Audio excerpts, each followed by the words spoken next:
സാധാരണ പരസ്യം വരുമ്പോൾ സ്കിപ്പ് ചെയ്യാറാണ് പതിവ്, അല്ലെങ്കിൽ നമ്മൾ ആ ചാനൽ മാറ്റും.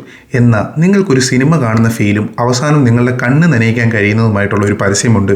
2017 ഇറങ്ങിയ സാംസങ് സർവീസിൻ്റെ ഒരു അഡ്വർടൈസ്മെൻറ്റ്. ഒരു കുട്ടിക്ക് സർവീസ് സെൻ്ററിൽ നിന്നും ഒരു കോൾ വരുന്നു.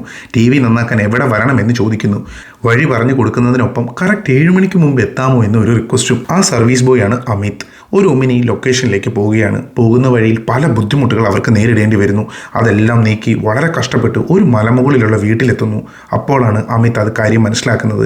തന്നെ ഫോൺ വിളിച്ച കുട്ടിക്ക് കണ്ണ് കാണാൻ കഴിയില്ല. അവർക്ക് ആ TV നന്നാക്കി കൊടുക്കുന്നു. അപ്പോൾ ആ കുട്ടി അവിടെയുള്ള മറ്റുള്ളവരെയും ബെല്ലടിച്ച് വിളിക്കുന്നു. വരുന്നതൊക്കെയും കണ്ണ് കാണാത്ത കുട്ടികളും. അതൊരു കണ്ണ് കാണാത്ത കുട്ടികൾക്കുള്ള ഹോസ്റ്റലാണ്. TV-യിൽ അപ്പോൾ ഇന്ത്യൻ ഐഡൽ പ്രോഗ്രാമിൽ ഒരു കണ്ണ് കാണാത്ത കുട്ടി പാട്ട് പാടുന്നു. തൻ്റെ ഹോസ്റ്റലിലെ കുട്ടിയാണെന്നും ഇത് തൻ്റെ ബെസ്റ്റ് ഫ്രണ്ടാണെന്നും അവന് പറഞ്ഞു കൊടുക്കുന്നു. അത്ര കഷ്ടപ്പെട്ട് അവിടെ എത്തിയതിലും ആ TV നന്നാക്കി കൊടുക്കാൻ കഴിഞ്ഞതിലും ശരിക്കും അവനൊരു അഭിമാനമായി തന്നെ തോന്നി. അവരോട് യാത്ര പറഞ്ഞ് അവൻ ഇറങ്ങുന്നു. 2017 ഹിറ്റായ ഒരു കിടിലും അഡ്വർടൈസ്മെൻറ്റാണിത്. ഇന്നും യൂട്യൂബിൽ നല്ല വ്യൂസ് ഉള്ള ആഡാണ്. പരസ്യം ചെയ്യുകയാണെങ്കിൽ ഇങ്ങനെ ചെയ്യണം. ഫേക്ക് ഇമോഷൻസിലും അൺറിയലിസ്റ്റിക് പ്രോമിസിലും എത്രയോ ഭേദമാണ് ഇങ്ങനെയുള്ള പരസ്യങ്ങൾ. നിങ്ങളുടെ അഭിപ്രായം കമൻറ്റ് ചെയ്യുക. ഇതുപോലുള്ള വീഡിയോസിനായിട്ട് സബ്സ്ക്രൈബ് ചെയ്യുക.